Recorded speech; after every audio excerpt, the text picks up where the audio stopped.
So, hello everybody. Richard, Morton, and I are going to have a good conversation again. We were having a fantastic one between the two of us, so I thought we might as well record it. So, we're going to talk about today. I look fine, but I'm not fine. And Richard's just said to me, "Oh, this is about you." And I'm going, "Oh, we can all relate to this one." So, because we all can, we all look fine. We're all high functioning people. And we don't want people to see that we're not fine underneath it. So we mask it. We just cover it up and pretend we're fine. And then when everything falls apart, we go, holy shit, what happened? So it's all about the gap between coping and actually living.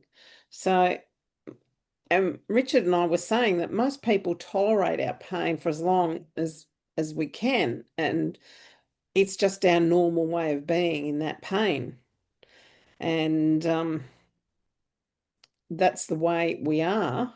And it's not until it becomes too big, I don't know, we just fall off the perch that we can't cope with it anymore, that it becomes obvious that, oh, heck, we weren't coping for a long time. So, yeah, Richard, you said to me, that's your life, isn't it? And that's exactly what I used to do too. Yeah. So, Well, like I said, that was mine in my early days growing up like that as well. And then obviously some points of my first marriage, we don't realize how much we tolerate or we cope because and for many of us, we don't have the knowledge of how to actually live in what we desire. We function. mm, And in that we distract through movies, alcohol, drugs, and things like that. We don't really know how to live for ourselves, where we actually have some feelings and understand our emotions. And I had a crisis in 2013, which pushed me into my journey of the emotional freedom technique and uncovering my own uh, dysfunctions in there, where I was in survival, and yet, I at the outside had a wonderful life. Had a yeah, great job at the time, had a great marriage until yep, my first wife passed away. Good friends. I looked good at my job and was fortunate enough and two healthy children. But again, for most of it, I was in survival yeah, yeah, and didn't know. But that crisis, I made a choice in that crisis. I wanted to be more. I wanted to be more of something, not survival for myself. And I chose a very strong path of self-care. mm, And obviously, it's what we both teach because that was vital for me to carry on to be, to finish my kids finishing school, moving into life. But I chose a strong self-care life. But in that, I was leading my children. I did not realize at the time. And mm, this is what we both talked about. How do you not only manage, take care of yourself, and you really have a good path of self-care, you become a leader for people around you because you're giving them permission to do the same. yeah, yeah. And that's it. We tolerate the pain because we don't know what we want. And that, who are we? What do we want? Is something that we don't ever ask. And we don't go there because we don't think we can get it as well. We don't think we're worthy of it. We don't think we deserve it. So therefore, we just keep putting up with the pain. And that And we get becomes chronic stress, yeah, in our body. and we get blinded by comparison. Mm, The world wants to compare you and always tell you you're not enough. So you become this, well, I can't be that. I don't know what I could be. So I'm in coping. I'm just coping with my life to do what it is yep, and function and find something out of it because we don't know how to live in the quality for ourselves. And I'm not talking about a standard. I'm talking about being in touch with your emotions yeah, and your sensations and your feelings and really being able to sit with them and have your days of discontent. I mean, even still after many years, I find there's times I'm just letting the emotions flow. I'm not feeling great. I'm just allowing them to process because my body's reaching another frequency sometimes. So mm, as the mm, discontent dissolves, it's not going to be a click of a switch. Mm. Mm. However, I'm realizing it's like coming through a bit of a flu bug or a cold. The Yep. body's recalibrating, and we're with it with a sense of some compassion, Yep. Yep. hopefully some healthy things to help it. But really, I'm going to use the word accepting yourself in the moment is key. And we don't recognize that, just sleep, not having reduced sleep is enough to send us over the top. And we don't realize that that is actually a symptom of not being happy, of living in chronic stress. And suddenly anxiety will suddenly slip out and you become anxious about going to the supermarket and you think, where did that come from? I'll brush it off and go, oh, come on, just hurry up, hurry up, hurry up, hurry up and get through it. And that's anxiety, you Yeah. know?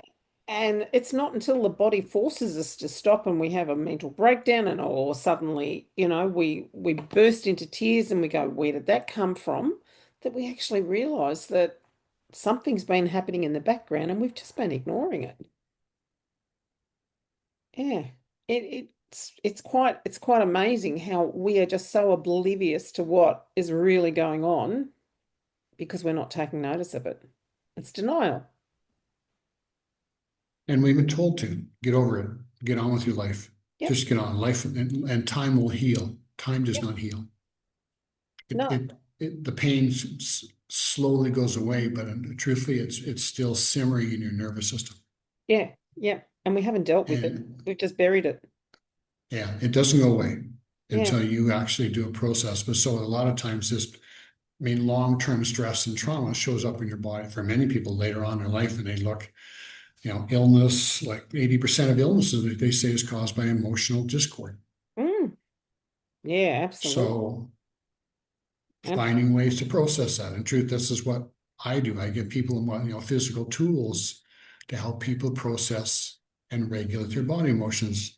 Yeah. Lorene has her tools to help people process, and it's not about um, fixing. It's about being able to take care of the emotional tension in your body at the time, so you can then, as your body starts to calm down and regulate, then you can have that space to find something more.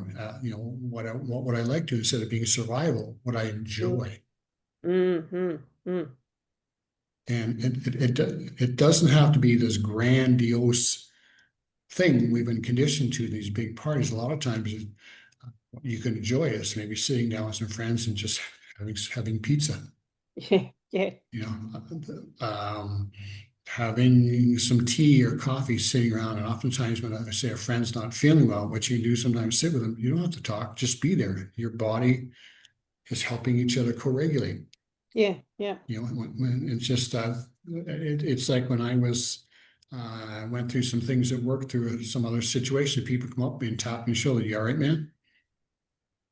And it was like, you saw me, you recognized me. That was the greatest gift I could have had. But I bet you still answered, yeah, yeah, yeah, I'm fine. Actually, I didn't at the time. I did. What I did was I said, thank you. I recognized that they made the effort to come over to acknowledge me and say, okay. And I just went on and said, yeah, well, I said, I'm good. That's good. But inside, I was grateful for Okay, okay. their, So you did say I was good. Yeah, yes, yes, I did. yeah, Sorry, you're right. yeah, I correct yeah, myself, but I was yeah. grateful inside for their acknowledgement of me. Yes, yes. And here's what I want to caution you. Sometimes when somebody's gone through a big event, yes, we want to be sympathetic, but in truth, I don't want a sad face, in my opinion. Mm, Just acknowledge something, like just tap on the shoulder, a hand, or whatever is safe for them. We're just saying, anything we can do. No, we're here if you need us. mm. So whatever is their type, but just that function of, we don't know what to say. Just say hello. Hey, you're going through a tough time. We understand. But sometimes also, like, I said this to a girlfriend the other night, I don't know what to say. And her response was, there is nothing to say. Yeah. Because I really was lost for words with what was happening and I didn't know what to say. Mhm. And her acknowledgement was, but you've said something. Yes, Because if I had a said absolutely. nothing, which is what I wanted to say because it was like, how do I answer this? I didn't know what to say. So I said, I don't know what to say. And she said, that's okay. But it was acknowledgement. And that acknowledgement Yes, went a long way, huge, went a long huge. way. Because if I had Yeah, have no ignored it, said. it would have left her Yeah. feeling empty that I hadn't Hmm. cared. But Yep. there wasn't nothing that I could say about it. Yeah. You were truthful. I was extremely truthful. Yes. You were truthful. Hey, I'm really, Yeah. you're right. I'm lost for words, but I'm here. Yeah. That is a Yeah. gift that you cannot measure to someone. They say, I know, Yeah. but thank you for seeing me. Yes. Yeah. Exactly. Exactly. And it was one of those situations. So I said, I just needed to know that actually it was more her mum was okay. It was like, yep, I need to know Mhm, that she's mhm. okay. There's not anything I can do, but I'm here. Yeah. I'm Mhm. thinking of you. You didn't have a day without someone actually thinking and caring about you. Yeah. Yeah. But there's also that recognizing when people say things like this to you, it's also the recognizing that you've been lying to yourself as well. Because often we do lie to ourselves, oh no, I'm fine, I'm fine, I'm fine, I'm fine, and off you go, I'm good, I'm good, I'm good, and off you keep going. And you're not. So that does two things.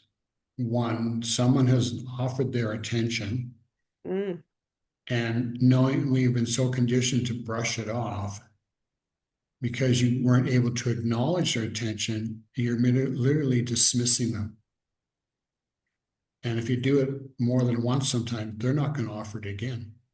mm, We think we've been told, like you said, you were not allowed when you went to families' homes to ask for accept anything. mm-mm. So you're literally dismissing them with your so-called, well, you don't ask for things. And yet when someone comes to you and offers some attention, it's the best thing is to acknowledge and say, thank you. Yes, there's stuff, but I think I'm okay, but I really appreciate what you're saying or you being here. Now you've opened a door for more because you've allowed some vulnerability of yourself for them to recognize you and sometimes and maybe further. But if you say, I'm fine, you're dismissing them and also insulting them. And I think it comes back to our childhood. I don't know. Oh, I'm sure in Canada, when you were growing up, when you fell over as a child, and I did this with my own children. Get up, you'll be right. Come on, stop sooking about it. Go off you go. You know, I did it. And yeah. it was done to me, and that's how you Mhm. behave. There was no, oh, come here, okay, have a cry, have a cuddle. That's okay. Now you're okay. You're okay now. There was none of that. So if you fell over and someone said, "Are you all right?" Yeah, of course I am. Of course I am. Yep, yep, yep, yep. I've just got to get up and keep going. Yeah, don't you shame me. Oh, yeah, yeah. One of my son's birthday parties when he was young, there was five or six other children there, and the one child had fallen, and I happened to be down on one knee for something. He walked by his father to come to me for a hug, and I gave him a nice little hug, and I'm thinking, this is strange. So just what you're saying, he obviously couldn't go to his father if he was hurt, but he knew enough to come to me, and I was respectful. I just gave him a nice little tap. You're okay, you're fine, but thank you. I touched him. Oh, but Richard, I can probably tell you why that one is. Big boys don't Yeah, cry. I don't know if you had that. I knew that. Yeah, actually, there was a Yeah, song on the radio. Big boys don't cry. yeah. Guess what? Big boys do cry. Hmm. Yeah, they cry a lot. And they're allowed to cry because they've actually got feelings and emotions. But Yeah. back in those days, big boys don't cry. Oh, I do not remember ever crying as a child, ever. No, no. Actually, So I can remember wanting to cry and thinking, what's the point? There's no one going to comfort me, so why yeah, bother? yeah, yeah. There's a saying, if you want to cry, go ahead, because then I'll really give you something to cry about. Oh yes, yes. Oh yes. My ex used to say that to my kids, and I Yeah, just used to cringe and think, oh, but I never pulled him up on it. So, because that's how he was brought up, and he thought he was doing the right thing. yeah. Make him strong, make him tough, make him hard. Be a Yep. man, be a tough girl. Life's gonna beat you up, of course it is, but it's we thought Yeah. we had to make you stronger by giving you more pain. Tough love. Yep, Tough love. We used to use that yep. term. This is tough love. Oh dear. So my question is for people watching, how many of you people are really tired of the tough love because what it's done is incredible, it's created incredible emotional isolation within you, Yeah. and you have nowhere to go, you don't know what to do, Mm. and you're lost in your own journey of the suffering. And you're lying to yourself that you're okay when you're not. So I recommend, this isn't a pitch to say come pay for my services, but it's also an opportunity for you to just have a chat Yeah. and say, point you in the right direction, give you some tools to work on. Yeah. So you can start to take care of yourself in ways. And if you want to do more work with people, whether it's Lorene or I or someone else, but to find your way through this path Mm. to stand on your feet and feel good about who you are. Mm. Mm. But accepting yourself in the moment is important. And that's a big piece that it's another conversation. Yes. But it's that journey for change when you accept where you are. It's like I'm really lost and I don't know where to go. Yeah. And I'm willing to accept that I'm just tired of feeling like this. Yeah. Here's my invitation. Here's my invitation for Lorene. Yeah. Message us. Any question at all, please. Yeah. Because when you're lost and you're trying to find yourself, you can go down rabbit holes, but sometimes if you've got someone to guide you, get you there a damn sight faster. Helps Yeah, you skip all the tributaries that are running off the main river. yeah. Otherwise, you're running down them the whole time, and you can't see the trees from the forest. Mhm. Where if you've got someone to guide you, you can actually find the path and keep going down the path. And it makes a massive difference. And every good therapist has a therapist, and meet mine, Richard.